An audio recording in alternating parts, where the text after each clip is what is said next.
madness in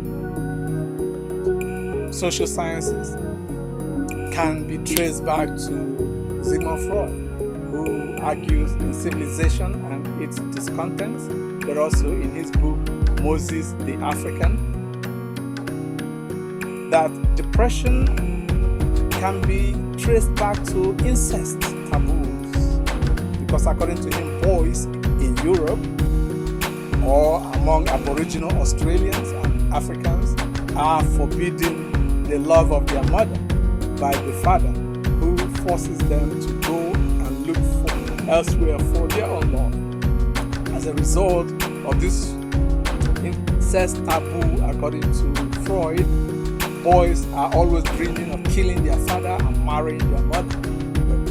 But Fanon said that that's not true in the Caribbean, or he has never seen an example of the Oedipus complex in the Caribbean where he grew up.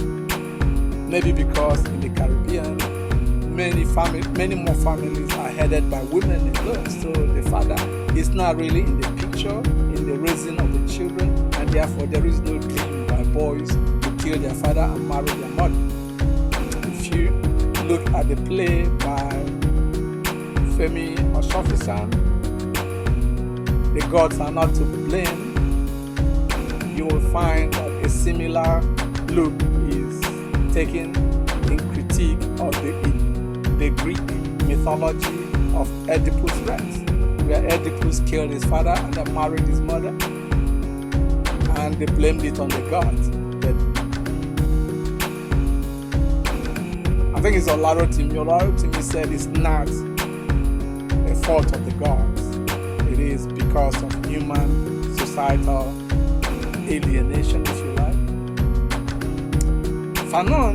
Frantz Fanon demonstrated that it is not incest that causes depression. What causes depression is colonial alienation of all, including blacks and whites.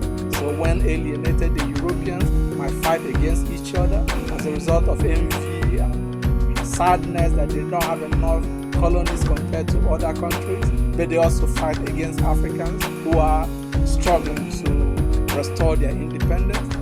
On the part of the blacks, because they were alienated, they will fight not only against the colonizer but also against brothers and sisters. And Fanon says that whenever a black African kills another African, it is also symbolically a form of suicide, because they were killing people like them too. And he concluded in the book The Wretched of the Earth by arguing that colonial wars lead to a lot of mental illness, and you might extend that to post-colonial wars or wars in independent Africa, that they are also contributing to a lot of depression and mental illness. Michel Foucault would agree more with Sigmund Freud by suggesting in his 650-page book, The History of Madness, that when you look at the past before Freud in the treatment of mental illness, the medicine, the science was based on mythology and analogy rather than empirical evidence and testable hypotheses. So a lot of laughable things were done in the treatment of mental illness in the distant past before Freud came to address the unconscious desire to express the libido by the id, and the struggle by the ego to civilize the id by controlling it, and then the struggle by the superego to control the selfish ego. Derrida disagreed slightly. Jacques Derrida, who was born in Africa, disagreed slightly with his teacher, Michel Foucault, by suggesting that Foucault was wrong in suggesting that the tragic hero, say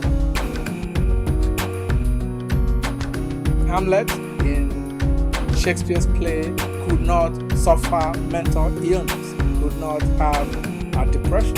Whereas according to Derrida, if you read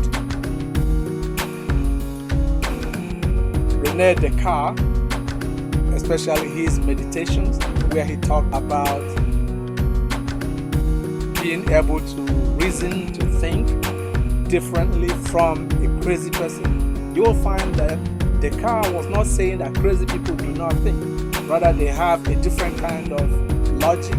For example, they might say that 3 people hate him and all those 3 people are women, therefore all women hate him.